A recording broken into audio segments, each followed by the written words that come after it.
ನಾವು ದೇವರಿಗೆ ಪ್ರಾರ್ಥನೆ ಮಾಡಿ ಬರುದು. ಓಟಿಗೋಸ್ಕರ ಧರ್ಮವನ್ನ ದೇವರನ್ನ ನಾವು ಬಳಕೆ ಮಾಡೋದಿಲ್ಲ ಅಷ್ಟೇ. ನಾವೇನು ಬಿಜೆಪಿಯವರಿಗೆ ಅಥವಾ ಶಾಸಕರಿಗೆ ನಾವು ಆರೋಪವನ್ನು ಮಾಡಿಲ್ಲ. ಅವರೇನು ಆರೋಪವನ್ನ ಮಾಡಿದ್ದೇವೆ ಅದಕ್ಕೆ ವಸ್ತುಸ್ಥಿತಿಯನ್ನ ಸತ್ಯ ಸಂಗತಿಯನ್ನ ತಿಳುವಳಿಕೆ ಕೊಟ್ಟಿದ್ದೇವೆ ನಾವು ಮಾಧ್ಯಮಗಳ ಮುಖಾಂತರ. ಇವತ್ತು ಕಂಬಳದ ವಿಚಾರ,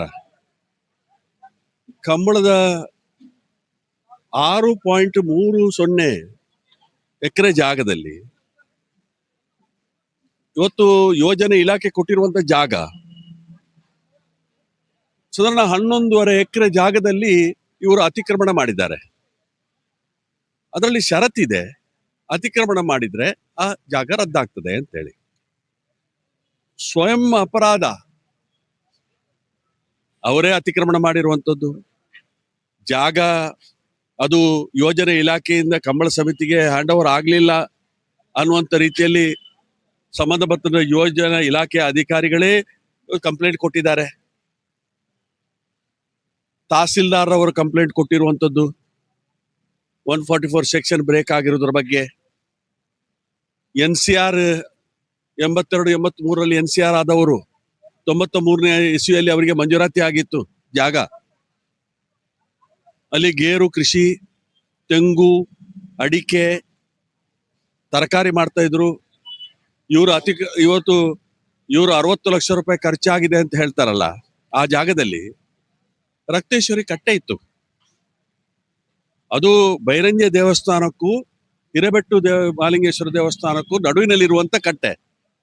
ಅದನ್ನು ಒಡೆದಾಕಿದ್ದಾರೆ, ಹುತ್ತಗಳಿಗೆ ಬೆಂಕಿ ಕೊಟ್ಟಿದ್ದಾರೆ,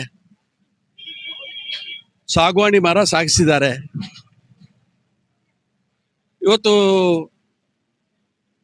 ಅಲ್ಲಿ ತನಿಖೆಗೆ ಹೋದಂತ ಸಮಯದಲ್ಲಿ ಆ ಸಬ್ ಇನ್ಸ್ಪೆಕ್ಟರ್ ಹೇಳ್ತಾನೆ, ಆ ಕಟ್ಟೆ ಬಳಿ ನನಗೆ ವೈಬ್ರೇಷನ್ ಬರ್ತದೆ ಅಂತೇಳಿ. ಕಟ್ಟೆ ಬಳಿ ಹೋದಾಗ ನನಗೆ ವೈಬ್ರೇಷನ್ ಬರ್ತದೆ. ರಕ್ತೇಶ್ವರಿ ಕಟ್ಟೆ ಒಡೆದಾಕಿದ್ದಾರೆ. ಇವತ್ತು ಹಾವು ಹರಿದಾಡ್ತಾ ಇದೆ, ಅಲ್ಲಿ ನಾಗ ಹಾವು ಹರಿದಾಡ್ತಾ ಇತ್ತು ಪೊಲೀಸ್ ಇಲಾಖೆಯವರು ತನಿಖೆಗೆ ಹೋದಾಗ. ಇಂಥ ಸಮಯದಲ್ಲಿ ಆ ಗುಡ್ಡದಲ್ಲಿ ಇವತ್ತು ಕಂಬಳ ಮಾಡ್ಲಿಕ್ಕೆ ಹೊರಟು ಹೆಚ್ಚಿನ ನಿಮಿಷ ಕೆಳಗಡೆ ಬಹಳಷ್ಟು ಇಳಿಜಾರು ಜಾಗ ಇದೆ.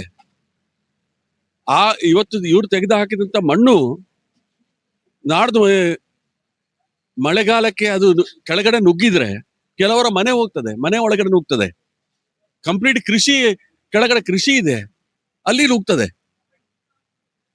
ಅವರೇ ಸ್ವತಃ ಸ್ವಯಂ ಅಪರಾಧ ಮಾಡಿಕೊಂಡು, ನಾನು ಹೇಳಿದ್ದೇನಾ ಇವತ್ತು ಜಾಗ ನಿಮಗೆ ಹಸ್ತಾಂತರ ಆಗದೆ ನೀವು ಅದರಲ್ಲಿ ಕೆಲಸ ಪ್ರಾರಂಭ ಮಾಡಿ, ಅಥವಾ ನೀವು ಇವತ್ತು 144 ಸೆಕ್ಷನ್ ಇರುವಾಗ ನೀವು ಹೋಗಿ ಶಂಕುಸ್ಥಾಪನೆ ಮಾಡಿದ ನಾನೇ ಹೇಳಿದ್ದೇನೆ. ನನ್ನ ಮೇಲೆ ಗೂಬೆ ಕೂರಿಸ್ತಾರೆ.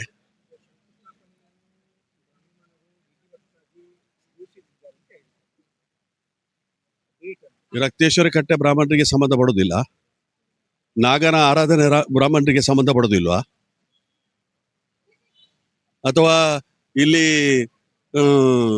ನಮ್ಮ ಅನಂತ ಪದ್ಮನಾಭ ದೇವಸ್ಥಾನ ಅದು ದೇವರಿಗೆ ಸಂಬಂಧಪಟ್ಟದ್ದಲ್ವಾ?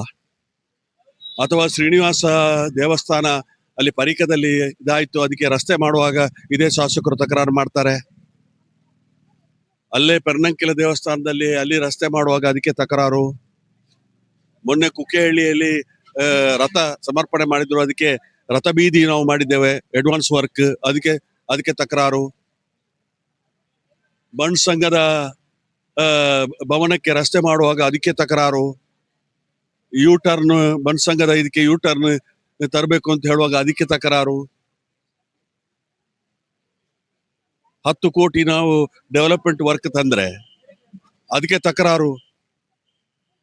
ನಾವು ಮತ್ತೆ ಉಸ್ತುವಾರಿ ಸಚಿವರ ಮುಖಾಂತರ ಅದನ್ನ ಶಿಲಾನ್ಯಾಸ ಮಾಡಿಸುವಂತ ಕಾರ್ಯಕ್ರಮ ಆಯ್ತು. ಮೊನ್ನೆ ಇಲ್ಲಿ ಮಜೂರು ಪರಿಸರದ ಜನರು ಅಷ್ಟೊಂದು ಸ್ಯಾಕ್ರಿಫೈಸ್ ಮಾಡಿದಾರಲ್ಲ ಜಾಗ ಬಿಟ್ಟು, ಅವರಿಗೆ ಒಂದು ಉದ್ಯೋಗ ಕೇಳುವಂತ ಹಕ್ಕು ಕೂಡ ಇಲ್ವಾ? ಉದ್ಯೋಗ ಕೊಡಬೇಕು. ಬ್ಲಾಸ್ಟ್ ಆಗಿ ಹಿನ್ನೆಲೆ ಇದೆ, 48 ಮನೆ ಹುಡಿ ಆಗಿತ್ತು ಲಾಸ್ಟ್ ಟೈಮು. 48 ಲಕ್ಷ ಪರಿಹಾರ ಕೊಡಿಸಿದ್ದೇವೆ. 102 ಜನರಿಗೆ ಪುನಃ ಪರಿಹಾರ ಕೊಡಿಸುವಂತ ಪ್ರಯತ್ನ ಆಗಿದೆ. ಪೈಪ್ಲೈನ್ ನಾವೇನಾದ್ರಲ್ಲಿ ರಾಜಕೀಯ ಮಾಡಿದ್ದೇವ? ಇವತ್ತು ಜನಜಾಗೃತಿ ಕಮಿಟಿ ಇತ್ತು, ಅವರು ಮಾಡಿದಂತ ಹೋರಾಟಕ್ಕೆ ಎಲ್ಲ ಬೆಂಬಲ ಕೊಟ್ಟಿದ್ದೇವೆ ನಾವು.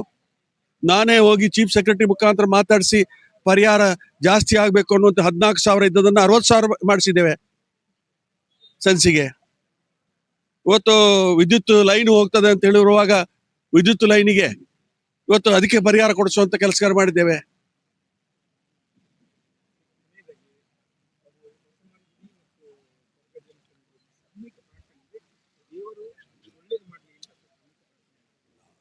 ನಾವೆಲ್ಲರೂ ಕೂಡ ಅದನ್ನೇ ಪ್ರಾರ್ಥನೆ ಮಾಡುವಂಥದ್ದು.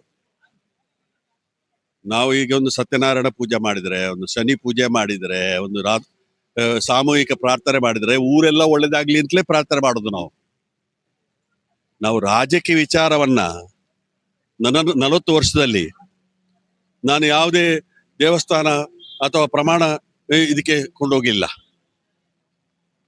ನನ್ನ 40 ವರ್ಷದ ಚರಿತ್ರೆಯಲ್ಲಿ ಹೆಚ್ಚು ನಿಮಿಷ ಅವರು ಅಸಹಾಯಕರಾಗಿದ್ದಾರಾ ಅಂತ ಕಾಣುತ್ತದೆ. ಹಾಗಾಗಿ ದೇವರ ಮೊರೆ ಹೋಗುವಂತ ಕೆಲಸ ಕಾರ್ಯ ಮಾಡಿದ್ದಾರೆ. ದಾಖಲೆ ನಾವು ಮಂಡಿಸ್ತೇವೆ, ನಮ್ಮ ಹತ್ರ ಇದೆ ದಾಖಲೆ. ಅವ್ರು ಏನು ದೇವರಿಗೆ ಹೋಗಿ ಅಲ್ಲಿ ಪ್ರಾರ್ಥನೆ ಸಲ್ಲಿಕೆ ಮಾಡಿದ್ದಾರೆ ಅಷ್ಟೇ. ಏನು ಪ್ರಮಾಣ ಮಾಡ್ತಾರೆ ಅಂತ ಹೇಳಿದ್ದಾರೆ, ದಾಖಲೆಗಳಿದೆ. ನಾನೇನು ಅವರ ಮಗನ ವಿಚಾರವಾಗಿ ನಾನು ಪ್ರಸ್ತಾಪ ಮಾಡಿಲ್ಲ.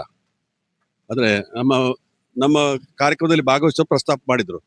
ದಾಖಲೆ ಉಂಟಲ್ಲ ಅವ್ರ ಹತ್ರ, ದಾಖಲೆ ಇದ್ದೇ ಅವರು ಪ್ರಸ್ತಾಪ ಮಾಡಿರುವಂತದ್ದು.